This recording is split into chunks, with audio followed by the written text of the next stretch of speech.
What's up guys, welcome back to Aquatic Elements. As you probably saw by the title and thumbnail, today is new tank day. Now I have just picked up a approximately 4x2x2 aquarium for our brand new series, and this is one I am very excited about. I'm currently doing my water change on the Monsterfish Mega Tank, giving them their weekly water change, and I thought it was time to make a video on this brand new system. Now, you may have seen this video right here where I said I'm actually getting rid of my aquarium, and I suppose that was a little bit clickbaity. I was getting rid of the grout aquarium. I'm obviously not getting rid of the Monsterfish Mega Tank, as I absolutely adore this tank and it is a central feature in my home. Now, we had a few guesses on that video of what I was going to be putting in the new system, and you guys guessed it right. This is the brand new fancy Goldfish aquarium. Now I've just picked up this Reef Sys 325, so it is a marine tank.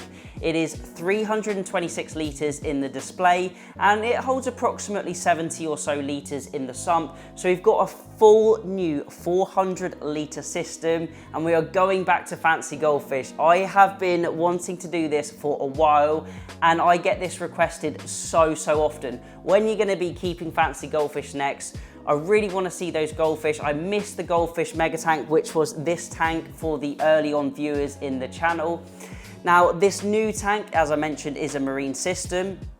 It's got two AI Hydra 32 HD freshwater lights on it, so we're going to get amazing lighting on the top. It's got that central weir system. It's got a custom removable lid as well, which is really cool. We've got some plant baskets to grow some pothos out of it, and I've done a little bit of cleaning on it so far, and also I have customized the sump a little bit. I really want to have lots of space and lots of volume in that sump area so we can maximize that water volume. Haven't quite set it up just yet, but there is one interesting and slightly different feature which we're going to be doing on this aquarium. Now, I've never done this type of, not really substrate, but I guess it is a kind of substrate on an aquarium before, and I've been wanting to try it for quite a while now. Now, I did toy with the idea of doing it on the Monsterfish Mega Tank, but I decided sand is really best for the rays. But we are going to be tiling this aquarium. Now, I actually picked up these really nice tiles from a tile shop near me. Now, they're sort of a bluey green marble effect, and we're actually going to be putting these into the bottom of the aquarium. Now, I've not seen anyone do tiles quite like this before, so it's definitely going to be a unique tank. But let's head over to the tank and let's take a little bit closer look at it, and then we can actually cut these tiles in today's video, get them in and start to get the tank ready for water. Now, here we are next to the brand new system, and I cannot wait to get this set up, and I'm sure a lot of you fancy goldfish lovers out there are going to be looking forward to this new project.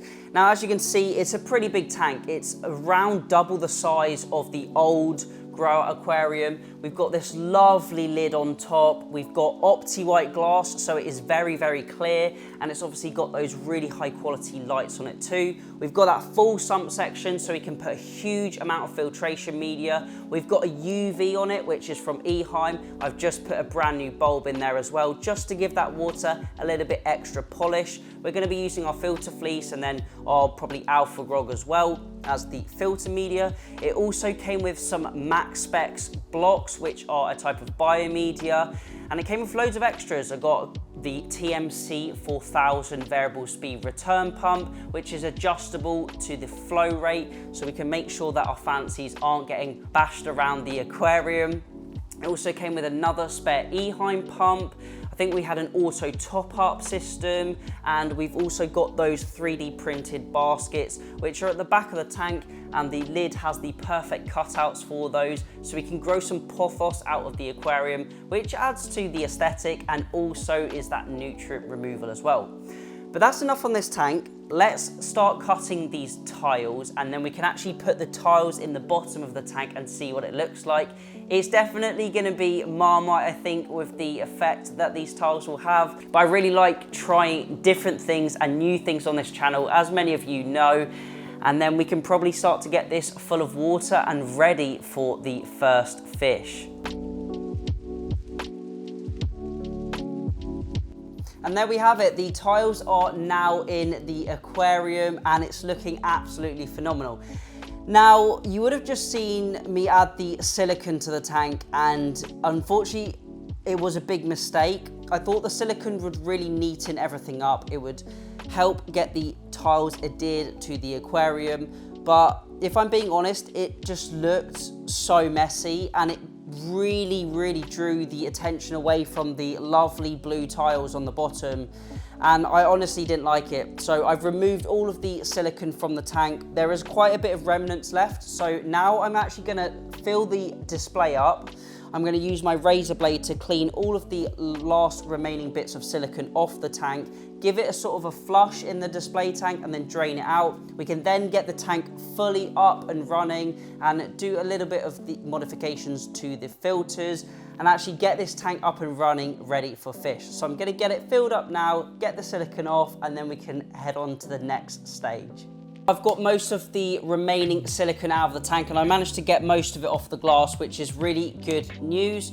So I'm going to start filling the display back up now, and we can head down into the sump area, get the new pipe work on, we can get it all rigged up, and then we can start to get this tank up and running. So let's open the cabinet doors and let's get to work on the sump. Now, this tank did come with pipe work, however it was quite brittle and I thought it needed updating. So I've simply plumbed in the return pump into the UV, out of the UV, and then back up, which goes into the main display tank.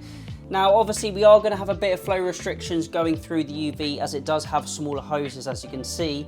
However, I feel if I want to disconnect it, I do have this fitting here. So I can actually input this fitting and I can connect these two pipes up, bypass the UV and turn the UV off. Now, walking you through the sump, we have the emergency drain here. We've got the main drain, and then as you just saw, we've got our return pump. Now, we did have an auto top up in this section, but I really want to maximize the amount of volume that I hold in this sump, which is why I chose to remove it. The water flows up through here and then down through these two holes. Now, ordinarily you'd put filter socks in here. I still haven't quite decided if I'm going to put some cups in there which can hold some filter fleece, but I'm not too sure yet. If you've got any ideas, let me know down in the comment section. The water then flows in through this chamber over the baffles. But then we have the max spec bio blocks, so the tank came with 4 of those. And then it's going back into the TMC 4,000 litre return pump. Now, coming over to the other side, we do have quite a bit of a mess here, but we've got the TMC controller, we've got our D&D temperature controller, which controls the heater, which we've got in that back corner. And we've also got the light transformers, but we'll get that sorted out. I'm probably going to put a little bit of filter fleece in this section just to clean out any of the silicone residue. As you will see, the tank is beginning to fill up, so we can get this full to the brim, get the sump full, and then we can actually turn the system on, get it to run for a couple of days, make sure that there's no chemicals or any leftover silicone in there, get that all removed, do a 100% water change, and then we can start to get it ready for fish. Now, we are just finishing the final fill up of the aquarium, and you can probably see behind me the sump is now fully functional. Now, you can likely hear the trickling noise of the water in the background, and I'm going to come up with a resolution for that. Maybe if I put some big sock holders and some filter fleece in there, it would eliminate that noise. The water's flowing down from the display through the sump section, and we've got that bit of filter fleece to capture any of the remnants of silicone and any bits and pieces that have come out the pump or the internals of the UV, and that is going to help clear the system out. We can flush it all through. If there's any chemicals that may have got into there, they're going to be flushed out as well.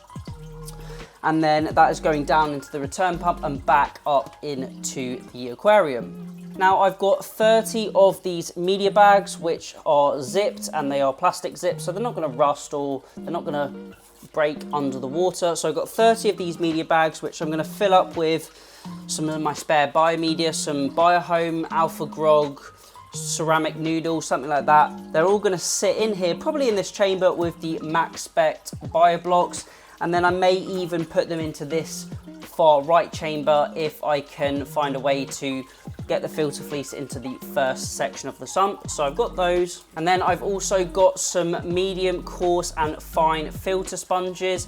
Now I haven't decided 100% if I'm going to use these, but this is going to assist with the mechanical filtration, keeping that water crystal clear. So we've got the filter fleece, we've got these foams to potentially use, and we've also got the Eheim UV unit as well. So the water in here should be very, very clear for our fancy goldfish. But let's head out of the cabinet and back up to the display, and we can wrap up the video there. And there we have it. The new fancy goldfish aquarium is full of water, and I'm really, really happy with the way it is looking. Now we're getting lots of detritus build up from the bits of equipment that were previously used, and obviously bits and pieces of the silicone that has come off the glass. So I'm going to let this run probably for about 24 hours, siphon all of that out, do a 100% water change, and then I can get it filled back up and start to begin the cycle ready for the first inhabitant. And I am super excited to get fancy goldfish once again. Let me know down in the comment section what type of fancy goldfish you think I should get for the new fancy goldfish aquarium. But as always, thank you all for watching. Remember to keep those water changes up, and happy fish keeping.